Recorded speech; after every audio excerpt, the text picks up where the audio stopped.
You got questions? Andrew Mason has the answers. This is Mason's Mailbag, presented by Prime Sport.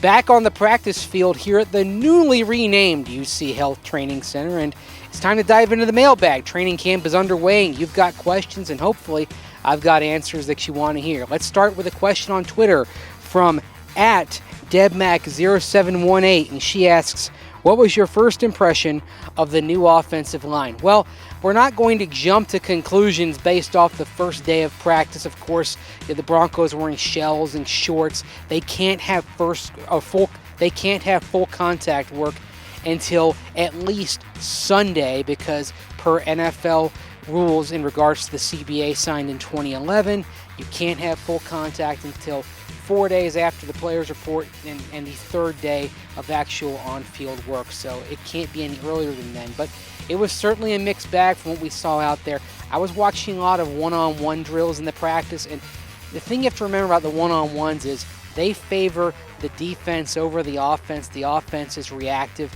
so you've got to take them with a grain of salt. But boy, the defense really seemed to have its way at times with the offensive line and the one-on-one work, particularly on the outside. Von Miller was just making everyone he went against look kind of silly, but of course that's what Von Miller does. The advantage of this whole process in training camp is that the offensive line is going to get to go against Von Miller, DeMarcus Ware, an emerging Shane Ray, Malik Jackson when he gets back from a calf strain, and other guys who are among the better pass rushers in this league. So they're going to get a trial by fire on a daily basis out here. But for the moment, too early to judge. Certainly we're going to see some shuffling on the offensive line in the first few days of camp. Gary Kubiak mentioned that on Thursday. I don't think we're going to be able to judge it for a week or two. Our next question also from Twitter, from A350Legend, and he asks, did Brock Osweiler turn heads on day one of training camp?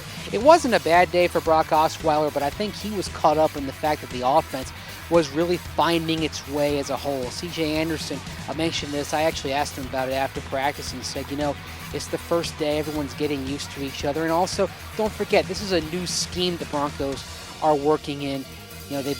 So not only have they been away for the last month, but they're also still getting used to the calls and the checks and the nomenclature that they have to deal with. So clearly the timing was off at times. Osweiler had some good throws, so did Peyton Manning, so did Zach Dyser and Trevor Siemian. But the Broncos on the first day of camp really didn't uncork a lot of the stuff that Osweiler does best, not a lot of deep stuff. However, there was one promising play where Osweiler rolled out to the right, made a nice throw on the run.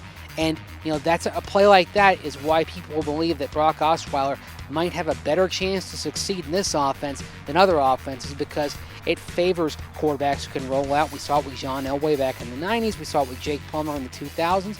And can Osweiler be that kind of guy? We'll see, but there have been flashes of brilliance both today and also throughout the offseason. Thanks as always for the questions, and if you want to get in on next week's mailbag, go to denverbroncos.com/Mason's mailbag, or go on Twitter. I'm @MaceDenver.